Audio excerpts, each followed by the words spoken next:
அண்மை செய்திகளை பார்த்து வருகிறோம். தென்காசியில் அரசு வழக்கறிஞர் முத்துக்குமாரசாமி கொல்லப்பட்ட வழக்கில் 2 பேர் கைது செய்யப்பட்டிருக்கிறார்கள். இது தொடர்பான விவரங்களோடு இணைகிறார் எமது செய்தியாளர் மாரிமுத்து. அவரிடம் பேசலாம். வணக்கம் மாரிமுத்து. கைது செய்யப்பட்டிருக்கக்கூடிய அந்த இருவர் தொடர்பான பின்னணி என்ன?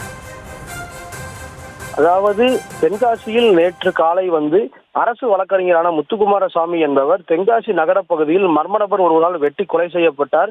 இந்த சம்பவம் மிகப்பெரிய பரபரப்பை ஏற்படுத்தியது. மேலும் சிகிச்சை பலனின்றி முத்துக்குமாரசாமி பரிதாபமாக உயிரிழந்தார். இந்த நிலையில் குற்றவாளியை பிடிப்பதற்கு வழக்கறிஞர் சாலை மறியலில் ஈடுபட்டனர். இதனை அடுத்து 3 தனிப்படைகள் அமைத்து குற்றவாளியை தேடும் பணி தீவிரமாக நடைபெற்று வந்தது.